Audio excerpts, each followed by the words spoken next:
Dunkley. Thank you, Deputy Speaker. I have literally just run into this chamber from being at the front of Parliament House at the March for Justice today.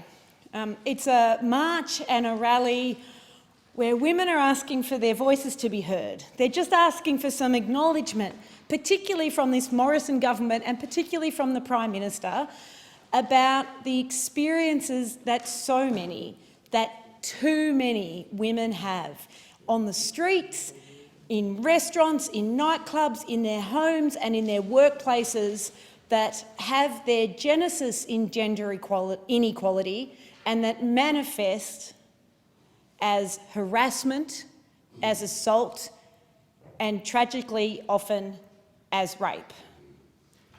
We are at a pivotal moment. We've been at pivotal moments in our history before, and we are at one now. And as my colleague, the member for Holt, reminds me, as others have said, it's a reflection point. This is a time not just to use the words of gender equality, it's a time not just to use the language of empathy, but it's a time to live gender equality. It's a time to live empathy. It's a time to be kind to ourselves, to our neighbours, and to everyone. Because if we don't grasp this moment in time, this reflection point, this tipping point, if we don't grasp this moment, then we are destined to have another couple of 100 years in Australia of inequality and big sections of our community feeling that their day-to-day existence isn't seen. And we know it's not just women.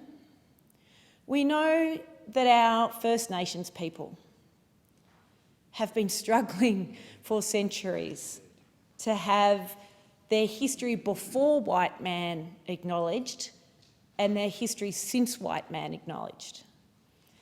We know that people with disabilities in our communities have been waiting their entire lives to be seen for the value that they bring to our communities, to their families, and for government to not just talk about them when it's politically expedient to do so, but to do the hard work to make sure that people who are living with disability get to live lives of fulfilment, just as those of us who don't have a disability do.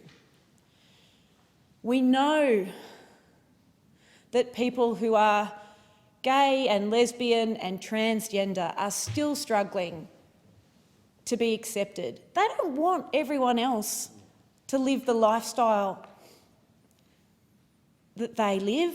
They don't want everyone else to all of a sudden say, okay, well, I'm gay now, or, you know, I want to celebrate you the way you celebrate you. They just want to be allowed to go about their lives and love who they want to love and be who they want to be and celebrate the way they want to celebrate without being told that they're wrong or evil or corrupting, just the way I'm free to go about my life